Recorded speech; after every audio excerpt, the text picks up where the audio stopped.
The word alien suggests a creature that is foreign to this earth, but these so-called aliens can be found in our oldest recorded history, and history tells us that they have ruled over humanity as if we are some sort of livestock to them. The most common themes are that we are their slaves, and they enslave us by keeping us spiritually ignorant via psychological methods and genetic engineering. Sumeria existed about 7,000 years ago, and the Sumerian texts are perhaps the oldest written record in the Western world. They describe a race of creatures known as the Anunnaki, who were described as gods that traveled the heavens in flying orbs. They were interested in gold and modified the human species to effectively mine it for them. During this same time period, the Neanderthals mysteriously vanished, and modern man first appeared. This is one of the greatest enigmas of evolution theory, and can perhaps be explained by the Sumerian texts.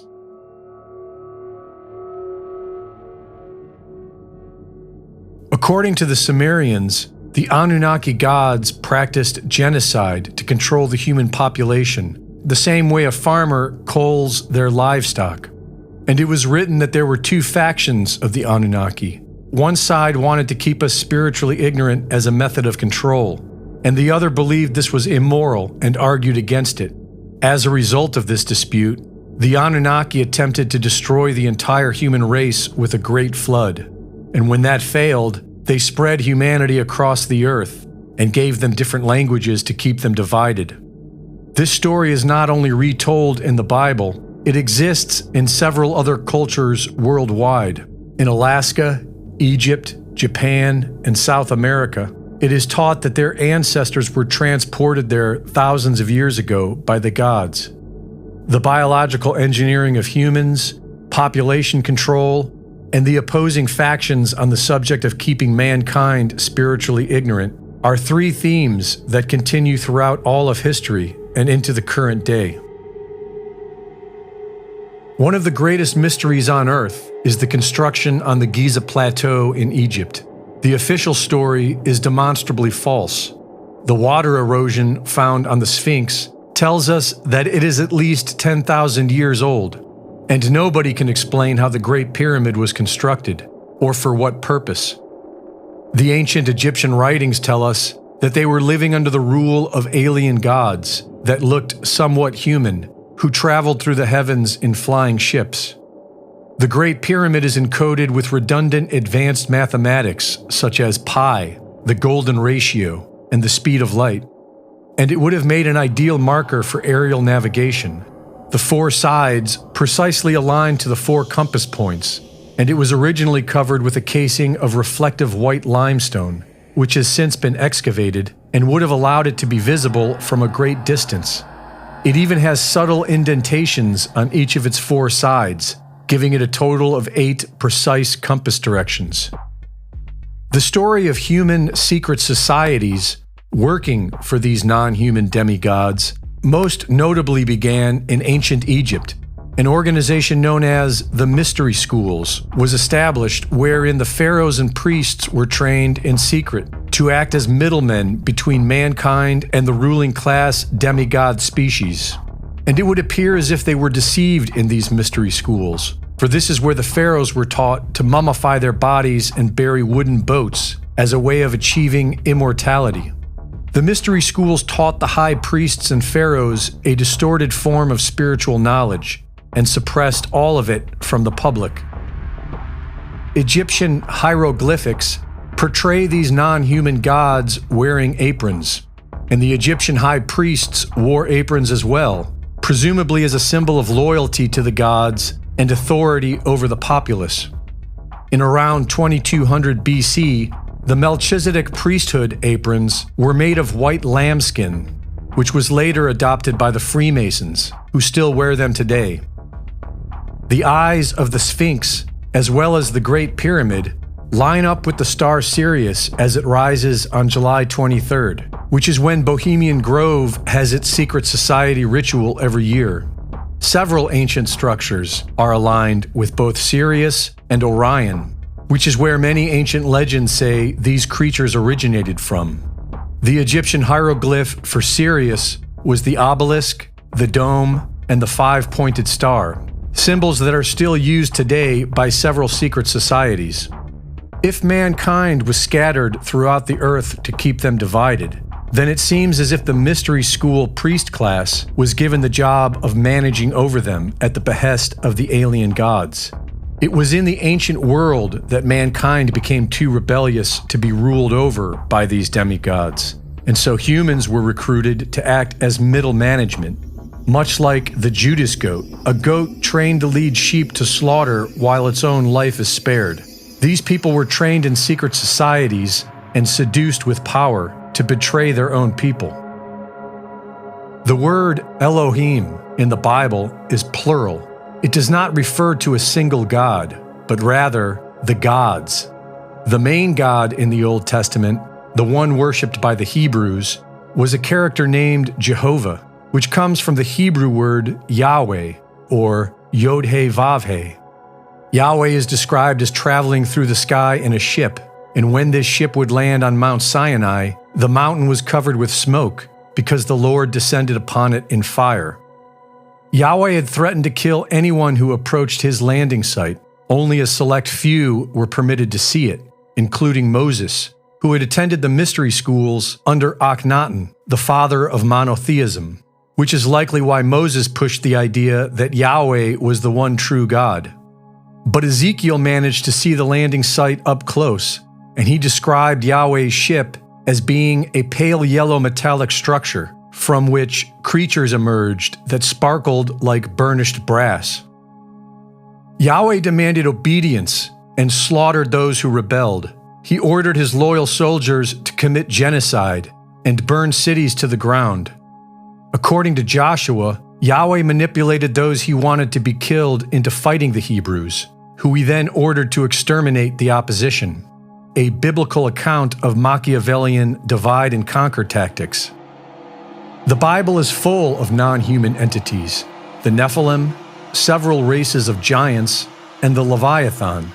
The Greek translation of the Old Testament refers to the Leviathan as being a dragon. In the Torah, Yahweh is also described like a dragon.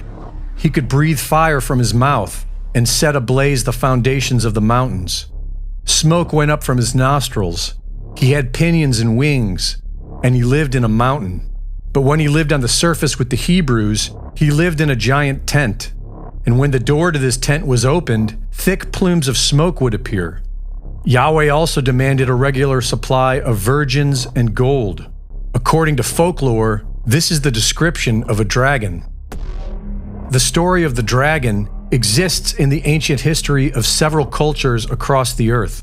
From South America to Japan, people were said to have sacrificed virgins to dragon gods. And these dragon gods were said to be the progenitors of the ruling class. According to Chinese history, the first humans were created by a half-dragon, half-human called Nukua. The Yi King says that dragons and humans once interbred. The Japanese also claim to be descendants of reptilian gods, who once interbred with humans and produced reptilian-human offspring. Quetzalcoatl, one of many gods worshipped by the Aztecs, was known as the feathered serpent. Around 1500 BC, ancient India was invaded by foreigners known as the Aryans, who worshipped humanoid demigods and traveled through the skies in chariots described as having a thunderous noise and emitting a fiery red glare. These flying ships were equipped with weapons described as fiery beams. The Aryans enslaved the people of India with the oppressive caste system and enforced the worship of these supposed gods, which still exist in Hinduism today. The Dogon people of West Africa claim to have contact with intelligent non-humans from Sirius who introduced advanced civilization in Sumer. The Zulu tribe of South Africa claim the same thing. They describe a reptilian-like species, as well as a fish-like species, that they symbolize with the dolphin and whale. The subject of ancient aliens is far too vast to cover in a short video. But the important thing to remember is that all of recorded history is full of them. It is only in the modern era that humans have been led to believe that mankind sits atop the food chain. But one must use their best discernment when studying this subject, because the waters have been thoroughly muddied with misinformation, more so than any other subject, which tells us that there is much to hide.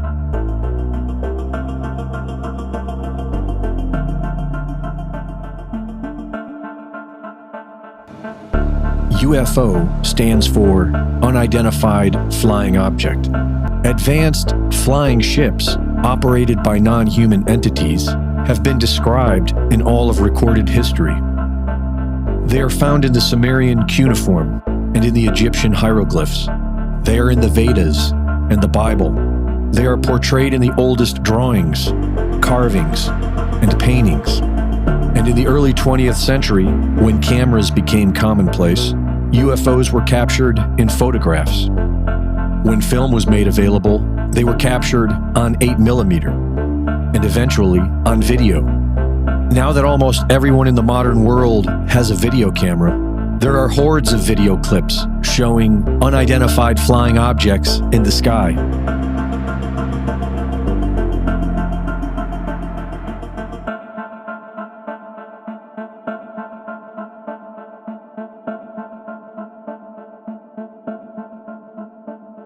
The idea that such things are impossible and must be a hoax is a modern-day schism that began in the 1950s with Project Blue Book. These UFOs have been a part of our lives forever, and there is hours worth of material to cover. But we will begin with perhaps the most famous UFO story, the crash in Roswell, New Mexico. On Monday, July 7th of 1947, Roswell Army Airfield was notified of a crash by a local rancher. Major Jesse Marcel and Lieutenant Colonel Sheridan Cavett were dispatched to investigate. They recovered debris, and the U.S. Army announced that they recovered a flying disc. The next day, the story was retracted, and a press conference was held where they claimed it was actually a conventional weather balloon. In 1978, 20 years after retiring as lieutenant colonel, Jesse Marcel went public and revealed that the weather balloon claim was a cover story and that a flying disc was in fact retrieved. He described the debris as being an exotic metal with properties unlike anything known by the public, some of which contained unknown hieroglyphics. Colonel Thomas DuBose later came forward and verified this, and so did First Lieutenant Jack Trowbridge. All three handled this exotic metal and said that they were ordered to stay silent. In 1991, Gerald Anderson came forward, claiming that he and his father and uncle were the first ones at the main crash site. He said that there were 4 creatures outside the craft. 2 were dead, 1 was seriously wounded, and 1 was alive. He described the creatures as being about 4 feet tall, with gray skin and large heads, the typical description of a species known in UFO research as the Greys, and are said to be part of the Orion group. He said that his uncle was trying to communicate with the living creature until the military showed up and secured the location. Eli Benjamin, a private first class assigned at the Roswell Army Airfield in 1947, came forward in 2007 and revealed that he delivered 4 bodies to the base hospital the day of the crash, one of which was alive. At the hospital, he saw one of the bodies and described it as being about 4 foot tall with a large egg-shaped head and bluish-gray skin. The local mortician, Glenn Dennis, verifies this as well. All of these witnesses, and several more, say that they were ordered not to speak of what they saw, and that their lives and their families' lives were threatened if they did. Secret societies connected to non-humans can be traced back to the Egyptian mystery schools, and they have been managing world governments ever since. In the early 20th century, Germany began breaking free from this worldwide cabal by forming their own secret societies based on German nationalism. And their main agenda was contacting a non-human species that they referred to as the Aryan race in order to form an alliance and rise to power. The Aryan people took control of India during the ancient Vedic period, and according to the Vedas, the Aryans had advanced flying ships known as Vimanas. Germany's obsession with the Aryans is what led them to adopting the ancient symbolism of the swastika. They believed that the Germanic people were descended from these Aryans, who they believed were from the lost city of Atlantis. The Thule Gesellschaft and the Vril Society were two German secret societies that officially joined together in 1919. That same year, a small group of them met in a secluded lodge with psychic mediums Marie Orsic and a woman known as Sigrun, who received visions in an unknown language for the construction of a flying machine. They believed the visions were coming from the Taurus constellation. The unknown language turned out to be a secret German Templar script. It was translated and given to German engineers. According to the raw material, the Germans formed an alliance with a reptilian species known as the Orion Group, and this would have been their first recorded contact. In 1923, Hermann Oberth published a book about spacecraft development entitled The Rocket to the Planetary Spaces, and founded the Society for Space Travel in 1927. Hermann Oberth claimed that he and his team were helped by people from other worlds. The RFZ-1, Germany's first circular disc aircraft prototype, was designed in 1937. In 1938, Germany arrested Louis Nathaniel de Rothschild, a member of the Rothschild banking dynasty who sit atop the secret society network. He was jailed until Germany received a $21 million ransom, which is about $500 million in today's economy. Continued contacts with the Orion Group led the Germans to explore Antarctica in 1939, where they expected to find Shambhala, the Aryan homeland, and a passage to the inner Earth, known as Agartha. Months later, they invade Poland, and World War II began. During the war, UFOs that became known as Foo Fighters were photographed by Allied forces. These Foo Fighters were reported by several combat pilots as balls of light that would follow and outmaneuver their aircraft. In 1942, shortly after the attack on Pearl Harbor, UFOs were seen over Los Angeles and were heavily fired upon by the military with no effect. Documents found after the war suggest that the Germans were developing a device known as Die Glocke, a 4x3 meter bell-shaped machine comprised of two counter-rotating cylinders that seemed to affect the space-time field around it. The descriptions of Die Glocke were very similar to the ancient Vedic descriptions of the Aryan Vimana spacecraft, and both were fueled by a metallic liquid that included mercury. In 1945, two German submarines were captured off the coast of Mar del Plata heading to Antarctica. According to Russian military historian Dmitry Filipovic, an operation began in 1942 to transport thousands of personnel, including top German scientists and engineers, to an underground base in Antarctica known as Station 211. An estimated 120 German U-boats were unaccounted for after the war. Classified maps were found with instructions to the underground base, which was referred to as Agartha. In 1946, Secretary of the Navy James Forrestal launched Operation High Jump, a classified military operation under the guise of a scientific exploration. It was comprised of about 5,000 personnel, 70 ships, and 33 aircraft. The operation was abruptly terminated in late February 1947. On their return, Admiral Richard Byrd told the Chilean press that the United States should adopt protection against the possibility of an invasion by hostile aircraft coming from the polar region. In July of 1947, a flying disc crashes in Roswell, New Mexico.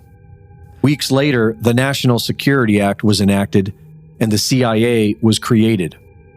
In 1949, James Forrestal, who commissioned Operation High Jump, was institutionalized in the Bethesda Naval Psychiatric Hospital and reportedly jumped to his death from the 16th floor. Evidence showed a possible struggle. In 1952, the U.S. Air Force logged over 700 reports of UFOs from across the nation.